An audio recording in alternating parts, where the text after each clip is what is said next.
30 août 2010, nous allons parler du cyclone Earl avec une alerte maximale de couleur violette sur Saint-Martin et Saint-Barthélemy et une alerte orange lancée pour la Guadeloupe, et nous ferons un point sur les températures relevées ce dimanche 29 août 2010 dans le Grand Ouest, bien sûr. Le cyclone Earl se renforce encore et passe en catégorie 2 sur 5 sur l'échelle de Saffir-Simpson ce matin. Il est prévu que Earl se renforce encore, pouvant atteindre la catégorie 3 dans les prochaines 24 heures et la catégorie 4 sur 5 dans les prochaines 48 heures. Au dernier bulletin de 3h UTC, le centre du cyclone était centré par les points 17,9 de latitude nord et 61,1 de longitude ouest et à 80 km à l'est-nord-est de Barbuda et 215 km à l'est de Saint-Martin. Earl se déplace en direction de l'ouest-nord-ouest à la vitesse moyenne de 24 km/h. Les vents soufflent à 160 km/h en moyenne et 193 km/h en rafale près du centre.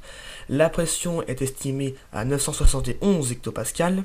Les îles de Saint-Barth et Saint-Martin se préparent au passage de cyclones et Météo France a d'ailleurs placé ces deux îles en vigilance violette, soit le niveau maximum qui indique que les personnes doivent rester confinées chez elles.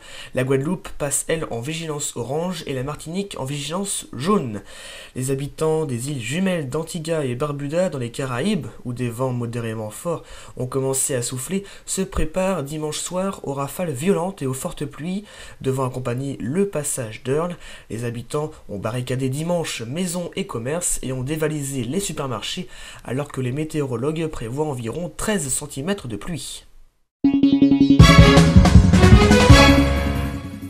On était parfois assez loin des températures de saison ce dimanche, avec pas plus de 17 à 19 degrés sur les côtes de la Manche, 21 degrés à Alençon, tout comme à Châteauroux, 23 degrés à Niort et 24 degrés pour Angoulême.